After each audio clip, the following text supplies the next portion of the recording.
Сайн байцгаана уу? За өрсөлдөд үлдээх захиас булгандаа ерөөсөө урьд бичлэг оруулаагүй юм байна. Энэ цуврал дээрээ би хүүхдүүдтэй том болохоор нь захиж хэлж, зааж, зөвлөж өгөх тэр үгсээ ингэж хэлж үлдээдэг. Тэгээ таад маань бас хэрэг болж магадгүй гэж бодоод би өөрөө нөгөө айлын том байсан болохоор надад ерөөсөө зааж зөвлөж өгөх ах ихч гэж ерөөсөө байгаагүй. Тэгээд би маш их алдаа гаргаж исэн, харамсаж явдаг зүйлсүүд зөндөө хийж исэн.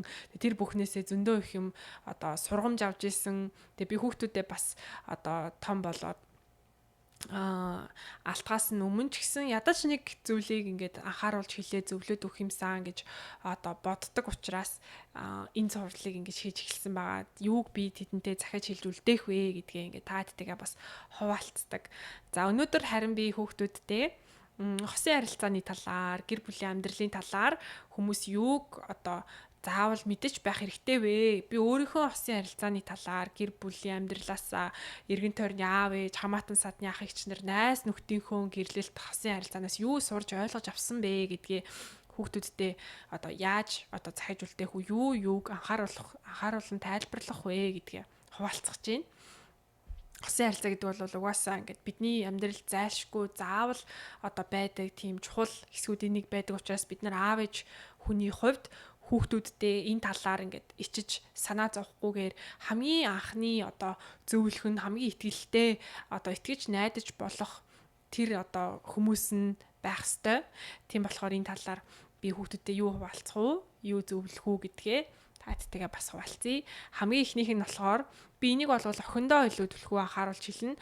Хүүдээ бас арай өөр байдлаар хэлнэ. Би нөгөө хүүдээ охинтой учраас эдгээр зөвлөмжүүдээ хүүдээ нэг янзаар тайлбарлана. Охиндоо дахиад нэг өөр янзаар тайлбарлана гэж боддог байхгүй юу? Яг л эрэгтэй эмэгтэй хүмүүсийн ингээд тайрах, амьдралыг үзэх үзэл туулах зовлон бэрхшээл гэдэг зүйлсүүд маш өөр байдаг учраас олон төрлийн байдлаар тайлбарлах хэрэгтэй болно. Тэгэхээр би эхнийхийгээ охиндоо төлхөө тайлбарлаж өгнө. Энэ юу вэ гэхээр араас чинь хитрхи ингээд гуугаа сайн танилцаад удаагүй байж иж ингээд хитрхи араас чинь гүүгээд гуугаад байгаа эрэгтэйд боломж олох хэрэггүй, аль болох зайгаа байрах хэрэгтэй, болгоомжлох хэрэгтэй гэж би анхааруулна. Яагаад гэвэл ингээ сайн таниагүй байж иж ингээ араас ч хүн хатан гүүгээд гуйгаад байна гэдэг чинь та хоёр ингээ хос болсны дараа тэр хүнд дахиад нэг танихгүй эмэгтэй гарч ирнэ. Тэр нэг танихгүй эмэгтэйгээ араас шууд ингээд хүн хатан гүүгээд чамайг хаяад яваад өгөх магадлал нь өндөр гэсэн үг. Ямархуу хүнд харин боломж олгоход зүгээр вэ гэхээр сайн таньдаг, би бинийг ингээ мэддэг. Тэгээд тэр хүний ингээд аливаад хандж байгаа хандлага нь хариуцлагатай байдал нь гэдэг ч юм уу чамд ингээ таалагдсан. За тэр хүн бас ингээд чамайг таньдаг. Тэгээд чиний ингээ байгаа байдал бас тэр хүнд таалагдаад тодорхой хугацаанд чамайг мэдэж авсныхаа дараа ингээд чи надад таалагдчихээн, хоёлаа би хоёлаа ингээд болцоонд явж үзэх үү гэдэг ч юм уу. Тиймэрхүү байдлаар ингээд чамд хандж байгаа бол тэр хүн ингээд буур суурьтай хүн ингээ хамаагүй хүнтэй шууд ингээ тотносгоод ингээ гүүгээд байдггүй сайн таньжиж тотносгож чинь гэдэг чинь тэр хүн өөрийгөө бас хүндэлж гин гэсэн үг. Тэгээ дээрэс нь би болвол энэ эмэгтэйг хайрлаж чадна, халамжилж чадна гээд өөртөө итгэлтэй байгаа байдлыг нь бас харах хэрэгтэй.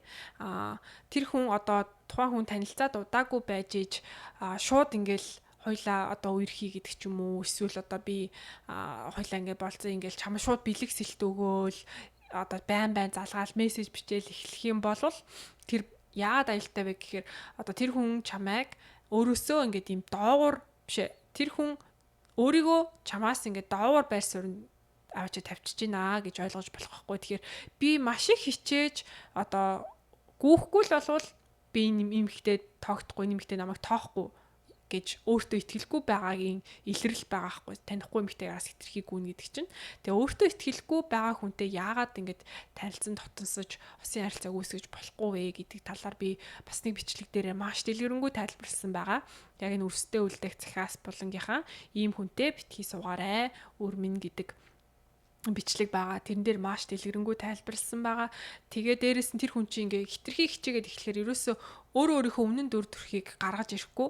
Би хичээж ингээ гоё харагдахгүй болвол хитрхи ийм love bombing буюу ингэж хит их халамж ингэж үзүүлж ингэж байхгүй л бол энэ хүн намайг тоохгүй гэдэг тийм одоо бодол, тийм өөртөө итгэлгүй үзэл бодол тэр хүний толгойн дотор нь байгаа учраас ингэж хит хичээгээд байна гэсэн үг. Тэгэхээр хитрхи хичээхгүй харин ингэж одоо энэ эмэгтэй надад таалагдах нь уу? Энэ эмэгтэйд би таалагдах нь уу? Би бол энэ эмэгтэйг ингэж хайрлаж, халамжилж чадна. Тэгээ энэ эмэгтэйгийн ингээд хандж байгаа хандлага байдал нь надад таалагдж байгаа учраас би танилцсан дотносож үзхийг хүсэж байна гэдэг үднээс ингээд чам руу хандаж одоо алхам хийж эхэлж байгаа юм бол энэ зөв. Тэгээ би бас хүүдээ энэ талаар юу гэж одоо зөвлөж хэлэх үү гэхээр эмэгтэй хүн болвол одоо эрэгтэй хүнээс илүү тийм эрсдэлтэй нөхцөл байдалд амьдарч идэг шүү гэдгийг би захиж хэлнэ. Яг бол эмэгтэй хүн биеэ хамгаалах чадвар хамаагүй бага. Тийм байдаг учраас ингээ эргэн тойрноосоо илүү ингэж болгоомжилж байдаг. Тэгээд тийм болохоор эмэгтэй хүнийг чи ингэж хамгаалж хайрлаж чадна гэж бодсны үндсэн дээр ингэж одоо сайн одоо танилцаад яг үнэхээр хүн нь ингээ гадаад төрхөөс гадна тэр одоо амьдрал хандж байгаа хандлага чам таалагдсан хүндээ алхам хийж илүү дотн болох гэж хичээж байгаарэ гэж би зөвлөнө. За хоёрдугаарт энийг бас би хүүдээ голчилж захиж хэлнэ. Яагаад гэхээр эрэгтэй хүнд нэг тийм айдас байд юм байна л да. Одоо араас нь ингэж гуйж байгаа одоо болцоонд урьсан ч юм уу те эсвэл үерхий гэж юм санал тавьсан эмэгтэй нь өөрийг нь тоохгүй зөвшөөрөхгүй татгалцах үедээ одоо rejectlүүлэхээс гэх юм уу маш их айдаг тийм төвшөр эрэгтэй хүмүүс байдаг юм байна л да. Тийм болохоор хэрвээ мэдээж ингээл харилцаанд эрэгтэй хүн илүү одоо тийм үйлдэл хийж явдаг штэ ихэнх харилцаанд. Тэгэхээр хэрвээ чамд ингээ эмэгтэй хүн үнэхээр их таалагдаад чи тэр эмэгтэйдээ ингээд одоо болцоонд урлаа гэж бодъё. Гэтэл тэр эмэгтэй чамд татгалцсан хариу өгвөл чи битгий өөрийгөө би муухай юм байна. Би бол ингээд одоо тийм бусад ирчүүдээс дорой юм байна. Би эмэгтэй хүмүүст таалагддаггүй юм байна. Би хайрлагдах хэрэггүй юм байна. Гэх мэт мэдрэмжийг битгий аваарай гэж би урьдчилан хүүдээ захиж хэлнэ. Яад гэвэл тухайн эмэгтэй чамайг сонгох үгүй нь тэр эмэгтэйгээс 80% шалтгаална, чамаас 20% шалтгаалнаа. Яг гэвэл тэр эмэгтэй ч өөрөө аав нь ямар хүн байдгийг, ах нь ямар хүн байдгийг, найз нөхд нь ямар хүмүүс байдсан бэ гэдгээс шалтгаалаад багаасаа ямар хүүхэлтэй кино, ямар кино үзэж өссөн бэ гэдгээс шалтгаалаад тэр хүнд чинь нэг тийм сонирхдаг тайп гэж юм одоо аль хэдийн бий болцсон.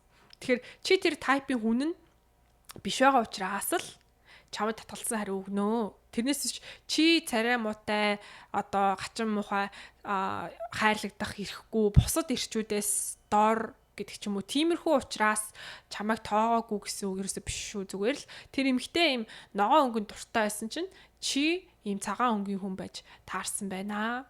Зүгээр л чи тэр эмэгтэйгийн тайпаас өөр байсан байна гэж ойлгож болно. Одоо астрологоор ингэж холбож тайлбарлах юм бол тухайн хүний одоо descendant sign нь ямар хүнд татагдах вэ гэдгийг ингэж одоо шийдэж идэг. Тэгтэл тэр эмэгтэйгийн одоо 7 дахь гэр descendant sign нь одоо эхрийн ордны хүнд татагддаг байлаа. Гэтэл чамд одоо эхрийн ордны биш те одоо шинж чанар нь байхгүй байх юм бол чамд одоо татагдах магадлал нь багас. Харин чи өөрөө хумхын ордны одоо чиний descendant sign чинь хумхын орд учраас чи хумхын ордны хүнд ингээд татагдаад байдаг. Гэтэл тэр эмэгтэй чи үнэхээр хумхын ордны хүн мөн байдаг.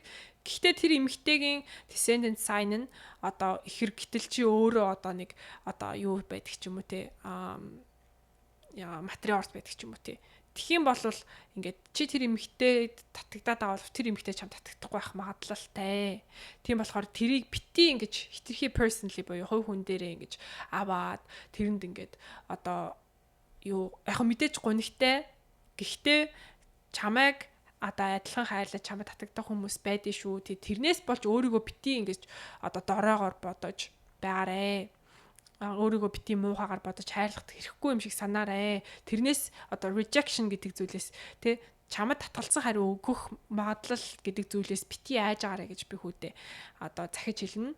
Охиндоо бас ингээд эрэгтэй хүмүүс угаасаа ийм зүйлээс айд юм аа. Тийм болохоор чи одоо хүүгүүдтэй зөөлөн илдэг байдлаар татгалцсан хариуг өгж байгаарэ. Би зүгээр л одоо ийм хүн чи зүгээр л миний type биш байна. Би ийм одоо хүмүүс дургу гэж хэлж болохгүй. Зүгээр л би ийм хүнд одоо татагддаг. Гэхдээ чамайг яг энэ байгаагаар чинь хайрлаж хүлээж авах хүн байгаа ах гэж би бодож байна. Тэгээд одоо ингээд татагдахгүй байхад хоёлаа ингээд ийм харилцааг эхлүүлэх хэрэггүй гэдэг ч юм уу. Тийм зөөлөн хандаж байгаарэ гэж би охиндоо захиж хэлнэ. За 3 дугаарт болохоор 3 дахь нь уу 4 дахь нь уу? Тийм нэ. Одоо юу яана? Би энийг бас охиндоо хүүдээ хоёуланд нь маш одоо чухалчлан анхааруулan захиж хэлнэ. Яад гэвэл энэ бас маш чухал бэлгийн харилцааны талаар эрэгтэй эмэгтэй хүмүүс сексийн талаар маш тийм том ялгаатай ойлголттой байдаг. Одоо эмэгтэй хүн бол би энэ хүнд одоо охин биеэ зориуллаа. Би энэ хүнтэй бэлгийн харилцаанд орохыг зөвшөөрлөө гэдэг нь маш том одоо бэлэг юм шиг ойлгодог. Би энэ хүнд маш их хайртай учраас одоо энэ хүнтэй би ингээ бэлгийн харилцаанд орохыг зөвшөөрж гинөө гэд ингээ өөрийнхөө хайрын хамгийн том илэрхийллийг ингээд сексээр илэрхийлдэг бол эрэгтэй хүний хувьд тэр нь зүгээр л нэг секс байдаг. Энэ эмэгтэй надтай секс хийснээрээ одоо дотроо ингээд маш их юм ботцсон байгаа гэдгийг эрэгтэй хүн мэддэггүй. Би хүсэж гин энэ эмэгтэй бас хүссэн байна. Тэгээ бит хоёр одоо унтчлаа гэдэг байдлаар эрэгтэй хүн бол боддог. Тэр хүнд одоо ихэвчлэн эрэгтэйчүүд тэрийг ингэж нэг тийм чухал зүйл гэж авч үздэггүй гэдгийг охтууд маш сайн мэдчих хэрэгтэй. Чи тэр хүнтэй ингээ унтлаа гэ тэр хүн чинь ингээ чамайг ямар гоё юм бэ надтай ингээ унтахыг зөвшөөрлөө гэж юу надад ингээ одоо охин бие зориуллаа гэж юу надтай бэлгийн харьцаанд орохыг одоо зөвшөөрлөө гэж юу гэж тийм одоо энэ хүн надад ямар хайртай юм бэ энэ охин гэдэг байдлаар юусаа хүлээж авахгүй шүү. Энэ бол зүгээр л тэр хүний хувьд нэг шүн нэг секс байх болно. Би бас хүүдээ ингэ захиж хэлнэ. Эмэгтэй хүн чамтай бэлгийн харьцаанд орлоо. Магадгүй охин бие зориуллаа гэдэг ч юм уу. Чамтай ингэ секс хийхийг зөвшөөрлөө гэдэг нь тэр эмэгтэйгийн хувьд маш том зүйл байдгийг шүү. Тэр эмэгтэй чамд асар их хайртай гэдгээ энэ үйлдэлээрээ илэрхийлж шүү. Чи энтэй болгоомжтой харилцах хэрэгтэй шүү гэж би хүүдээ захиж хэлнэ. Чиний хувьд бол энэ бол зүгээр л нэг секс байж болно. Гэхдээ эмэгтэй хүн тэгж огт хүлээж авдаггүй шүү. Эмэгтэй хүний тархишаал өөр ажилдаг. Яагаад гэвэл эмэгтэй хүн сексээс авах одоо сексийн дараа үүсэх эрсдэл нь маш өндөр байдаг. Жирэмсэн болох магадлалтай байдаг. Чамд бол тийм тохиолдохгүй учраас энэ бол чиний хувьд юу ч биш байж болно. Гэхдээ эмэгтэй хүний хувьд бол энэ асар том алхам байдаг шүү. Маш том хайрын илэрхийлэл байдаг шүү гэдгийг би хүүдээ заавал захиж хэлнэ. Тэгээд бас секс гэдэг бол тийм ариун үйл байх ёстой. Маш их хайртай хүнтэйгээ хийх ёстой. Одоо яг ингээ бид нар сүм хийдэд ороод тамхитаал, арх уугаал, чаг энийгэл байдгүй штэ. Маш хүндэтгэлтэй хандаад ингээд одоо залбираад, талархаад гардаг Яг тэрэн шиг секс гэдэг зүйлтэй болгоомжтой хамгийн хайртай хүнтэйгээ одоо ариун үйл хийж байгаа юм шиг тэгж ингэж хийх ёстой гэж би хэлнэ. Тэгээ дээрэс нь ингээ охтуудад тийм аим дарамт байдаг шүү дээ. Одоо охин би чи надад өгөөгүй чи өмнө нь өөр хүнтэй унтцсан байсан чи үн цэнгөө болсон гэдэг ч юм уу. Тиймэрхүү дарамт айгүй их ирдэг. Энэ бол маш одоо буруу ойлголт. Яагаад гэвэл миний охин эмэгтэй хүн үнэхээр хайртай байсан учраас тэр хүнд ингээд хайраа илэрхийлэх үүднээс ингээд бэлгийн харилцаанд орохыг зөвшөөрсөн бол хизээч тэрэндээ харамсах ёсгүй. Хүнийг хайрласныхаа төлөө хизээч буруутан болоод бузар хүн болоод үлдэх ёсгүй. Чи тэр хүнд ингээ үнэхээр хайртай байгаа тэгээд энийг ингээ зөвшөөрч хийсэн бол чи харин ч одоо тэрэндээ ингээ баяртай би тэр хүнийг үнэхээр хайрлсан. Гэхдээ бит хоёрын ингээд зам нийлсэнгүү саллаа. Гэхдээ би дараагийн хүмүүсийг ч гэсэн чин сэтгэлээсээ ингээд хайрлан үнэхээр хайртай хүнтэйгээ ингээд аз жаргалыг мэдрэхийн тулд энэ бүхнийг хийнэ гэсэн байдлаар одоо өөртөө тийм одоо хүнд дарамтыг үргэсэхгүй эрэгтэй хүн ч гэсэн эмэгтэй хүн одоо өмнө нь хідэн ч хүнтэй ингээ унтаад үзчихсэн байлаа гэсэн за тэр одоо бусад тэр эрэгтэйчүүдтэй үнэхээр л итгэжсэн амьдралаа холбон хамт явна гэж бодож исэн тэгээд үнэхээр хайртай болцсон байсан болохоор хайраа илэрхийлсэн байна. Тийм болохоор энэ хүн бол энэ эмэгтэй бол эрэгтэй хүнийг ингэж итгэж хайрлах чаддаг хүн байна гэж хандаж хайрлах хэрэгтэй. Тэгж одоо бодож байгаа эрэгтэй хүнтэй хандлан суух хэрэгтэй. Миний хүү бас одоо өөртөө нь одоо өмнө нь ингээд хідэн ч хүнтэй унтцсан эмэгтэй байсан бай чи өөрөө хайртай бол тэр эмэгтэй чамд хайртай бол тэрийг ингэж нэг тийм том асуудал болгож тэр эмэгтэйг үнлэмж хэмжүүр болох ёсгүй шүү гэдгийг би хүүдээ охиндоо захиж хэлнэ. За дараагийн бас нэг чухал хэлэх зүйл нь болохоор энийг болохоор би яг охиндоо бас захиж хэлнэ. Эрэгтэй хүн ингээд танилцаад үерхэл эхэлж явах явцад яг жихнээсээ ингээд дурлцсан юм шиг те. Жихнээсээ бүр ингээд хайртай болцсон юм шиг аяглаж чаддаг. Хайргүй мөртлөө жихнээсээ ингээд хайртай юм шиг ингээд халамжлаад анхаарад гэл мессежээс бичээл би өстой чамайг санжин манжин гэдэг юм ялуун үг хэлээд тэрвэрж мэврээд ингээд ялуурч мэлуурч чаддаг. Чамд хайргүй мөртлөө. Тийм болохоор тэр эрэгтэй хүн яг ингээд үнэхээр чамд хайртай байна уу гэдгийг маш сайн ингээд ажиглаж явах хэрэгтэй. Тэр хүнтэй хамт байхдаа анзаарч явах хэрэгтэй. Бас дээрэс нь тэр хүний аав нь ямар хүн, ээж нь ямар хүн, найзууд нь ямар хүн бэ гэдгийг ажиглаж явах хэрэгтэй. Хэрвээ найзууд нь ингээд өөрөө найз охинтой ажиж өөр хүмүүстэй явуулдаг. Тэгтээ найз залууч нь тэр хүний мэдсээр одоо найз охиныгоо эхнэрээ хуурдаг гэдгийг мэдсээр ажиж найзлсаар л байх юм бол тэр бас нэг одоо аюултай шинж тохио. Найзынхаа явдал суудлыг зүгээр хүлээн зөвшөөрөө тоохгүй байна гэдэг нь өөрөө явдал суудал үүсгэх магадлал өндөртэй гэсэн үг. Өөрөө чамайг араар чинь тавихад асуудалгүй гэж боддог. Энэ бол зүгээр л секс. Энэ бол зүгээр л мессеж. Энэ бол зүгээр л эмхтэй гэж одоо үзээд тэгэж одоо чиний хараар өөр хүмүүстэй ямар нэгэн харилцаа үүсгэх магадлал өндөртэй гэсэн үг. Найзуудынхаа буруу үйлдэлийг тоохгүй байна гэдэг чинь өөрөө тийм юмыг ч гэсэн тоохгүй хийнэ л гэсэн үг байхгүй. Тэгэхээр эрэгтэй хүнийг ингээд сайтар ажиглаж явах хэрэгтэй. Ингээд ийм гадна талын одоо халамж тэр нэг юм ялуун байдалд ерөөсө хууртаж болохгүй шүү. Ерөөсө хайргүй ажиж чамтай зүгээр унтахын тулд яг жинхэнэ хайртай юм шиг тэгж аяглаж, аашилж, жүжиглэж чаддээ шүү. Эрэгтэй хүмүүс гэж би охиндоо захиж хэлнэ. Бас хүүдээ чи тэгж одоо хайргүй зүгээр унтахын тулд хизээч эмэгтэй хүнийг битгий тэгж одоо хайртай юм шиг жүжиглээрэ гэж би хүүдээ захиж хэлнэ. Тэрнээс ч юм болж ингээд эмэгтэйчүүд маш их тийм одоо сэтгэлийн шарх авдээ шүү. Чи үнэхээр л таалагдаад ингээд үнэхээр татагдаад байгаа л биш бол худлаагаасаа битээ ингээл тий ингээд жирхэж нялуураарэ. Яг тэгвэл эрэгтэй хүмүүс чинь тэр нялуунаас чинь ингээд хожоод байдаг байхгүй тий. Мөөм зөөм чинь барайл. Одоо энэ тент чинь ингээ хүрнэ гэдэг чинь эрэгтэй хүнд юм таашаалтай байгаа байхгүй. Чамайг хайрлаж байгаа юм шиг мөртлөө өөртөө ашигтай үйлдэл хийгээд байгаа байхгүй. Тийм болохоор би нэг охиндоо бас захиж хэлнэ. За дараагийнх нь болохоор арай илүү гэрлэлтийн одоо нөхцөл байдал бүр юм одоо удаан хамт байцсан дараагийн шат руугаа шилжиж байгаа гэрлэж байгаа асуудад гэрлэлтийн одоо эхний шатанд хэрэгтэй мэдээлэл гинэ юу гэх юм уу зөвлөгөө гэх юм уу тэр нь болохоор одоо бид нар бүгдээрээ мэддэн штэ.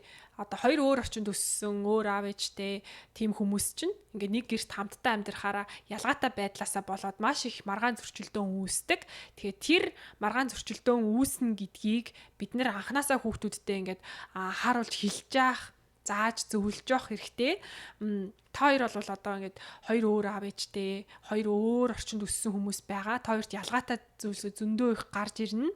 Та хоёр адилхан орчинд өссөн, адилхан аав ээжтэй байсан ч эрэгтэй, эмэгтэй хоёр хүн гэдэг чинь хангалттай тийм одоо зөрчилдөөн үүсэх тийм ялгаатай байдал үүсэх шалтгаан болно. Яг гэвэл эрэгтэй эмэгтэй хүмүүс чинь тархин шал өөр ажиллана, бие физиологи нь шал өөр ажиллана, альва хүлээж авах тэр одоо хандлага нь ингээ шал өөр байна.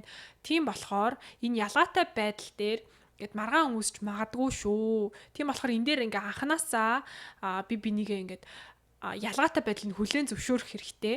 За би угаасаа өөр бодноо гэдгийгээ мэдчих хэрэгтэй. Тэгээ дээрэс нь ингээ ихэнхдээ бид нар юун дээр алддаг вэ гэхээр би ингмээр ахт чинь миний зөв бах чинь энэ буруу яриад намайг ойлгохгүй байна. Намайг ойлгохгүй байна. Миний ялгаатай байдлыг ойлгохгүй байна гэдэг талаас хүлээж аваад байдаг байхгүй.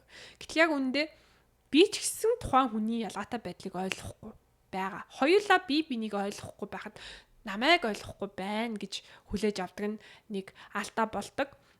Тийм болохоор зүгээр л би ингэж бодохгүй байна. Миний бодлоор энэ нь ингэх юм бол илүү зөв байна. Чи яагаад ингэж бодож байгаа юм бэ гэж зүгээр ярилцдаг байх хэрэгтэй. Яагаад гэдэг асуултыг байнга асуудаг байх хэрэгтэй. Тэгээд хэрвээ ингээд тухайн хүн нь өөрөө бас ингээд буруу бодож исэн бол тэг миний зөв юм биш үү гэд. Эсвэл за чиний зөв юм шиг байна. За би чинийхээр хийгээд үзье. Гэхдээ чадахгүй байвал надад ингээд хэцүү байвал би ингээд өөрийнхөө бас шийдмээр байна гэдгээ ингээд ярилцж явах хэрэгтэй. Тэгхгүйгээр ингээд чи одоо ийм юм мэдэхгүй байхдаа яадгийн арайчтэй гэдэг ч юм уу. Эсвэл одоо чи мэдрэмжгүй юм гэдэг ч юм уу. Тиймэрхүү байдлаар ингээ хоёр биенийхээ ялгаатай байдлаар нь доромжлох, шүүмжлэх ерөөсөө хэрэггүй.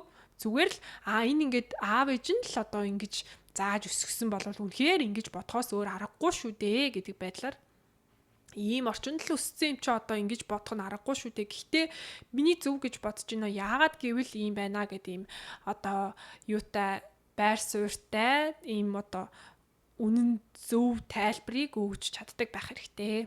За хамгийн сүүлийн одоо бас нэг захиасаа хэлэх гэж энэ хүүхдүүдтэй юг заавал хэлж өгөх вэ гэхээр хайр хөгждөг, хувьсан өөрчлөгддөг гэдгийг мэддэг байх юм бол бас ингээд гэрлэлтэнд маш хэрэгтэй гэж би ойлгосон. Яагаад тэгэхээр хүмүүс чинь ингэдэж штэ манай нөхөр ингээд намайг анх үерхэж эхэлж байхдаа ингэж халамжилдаг байсан, цэцэг өгдөг байсан. Эсвэл одоо юу гэдэг чинь хоол хийж өгдөг байсан гэдэг ч юм уу. Одоо харин болцсон гэх мэт байдлаар ханддаг. Эсвэл одоо анх үерхэл юм гал халуун үе дээрээ ингээд бэлгийн амьдрал нь маш тийм идэвхтэй те өдөрт 3-4 удаа хийдэг байжгаад цаг хугацаа явах тусам 7 хоногт 3-4 удаа болж багасж цөөрсөн. Тэнгуут л одоо ингээд намайг өмнөх шигэ хүсгээ болчиж гэдэг ч юм уу надад хайргүй болж байгаа юм болов гэх мэт байдлаар ингээд хандах гад байдаг. Гэтэл яг үндэ хайр гэдэг зүйл чинь ингээд хувьсаж өөрчлөгддөг. Анхандаа ингээд би биэндээ хайртай гэдэг нь одоо маш их тийм одоо секси идэвхтэй байдлаар илэрдэг байсан бол явах тусмаа өөр байдлаар тэ өвдөгт нь халамжлах одоо хайрлах гэдэг ч юм уу эсвэл гэр бүлийнхээ төлөө гэр бүлийнхээ элэг бүтэн байдлын төлөө өөрийгөө өөрчлөх гэх мэт байдлаар хайр нь илэрдэг болно. Хайраа илэрхийлэх нь хоёр бинийгээ хайрладаг байсан бол гэр бүлээ хайрлах, хоёр бинийхээ төлөө байдаг байсан бол гэр бүлийнхээ төлөө болох. Тэгэж ингэж одоо нэгнийгээ хайрлах хэлбэр нь өөрчлөгдөж, хувьсаж дараагийн шатанд гарнаа гэдгийг мэддэг байх юм бол хүн чинь ингэ нөгөө л мэддэг анх ямар байсан тэр нэг хайраа өгүүлээл намайг ингээд бэлэг өгдөг байсан болвол одоо тэгэхээр болцсон надад хайргүй болцсон байна гэж бодохгүй. Бит хоёрын хайр өөрчлөгдөөд дараагийн түвшинд хүрж гин. Миний төлөө энэ хүн өөрчлөгдөж гин. Гэр бүлийнхээ төлөө энэ хүн одоо тамхинаас гарч ийн гэдэг ч юм уу. Эрүүл хооллолдог болж гин гэдэг ч юм уу. Энэ хүн гэр бүлийнхээ төлөө ингээд ажил хөдөлмөр хийгээд явж гин гэдэг ч юм уу. Тэр өмнөх зүйлсүүдээ ингээд өгүүлээл байхгүй. Дараагийн шин түвшний хайрыг ингэж таниаж олж харахад нь бидний хүүхдүүдэд тус нэмэр болноо гэж би ойлгосон. Өөрөө би ч гэсэн ингээл нөхөр ингээд хайргүй болцсон болов гэдэг ч юм уу тиймэрхүү эргэлзээ ингээл гомдол байсан болвол зүгээр л бит хоёрын хайр ингээд өөрчлөгдөд дараагийн түвшинд хүрсэн юм байна. Бит хоёрын бинийгээ гэр бүлээ хайрлах хайрын хил өөрчлөгдсөн юм байна гэдгийг би ингээд сүлд ойлгосон. Тэгээ тэрийгээ бас хүмүүс мэд хэрэгтэй юм байна. Би хүүхдүүдтэй бас энийгээ заавал хэлж захиж өгөндөө гэж бодсон. Тэгээд энэ бүхнийгээ таадтэйгээ бас хуваалцлаа. За дараагийн бичлэг бол Momcast podcast-ийн дугаар орно. Тэрүүгээрээ би ярих сэдвээ арай шийдэггүй байгаа. Гэхдээ Matrix-ийн тухай ярьж магадгүй гэж бодож байна. Тэгээ дараагийн дугаараар уулзтлаа. Баяртай.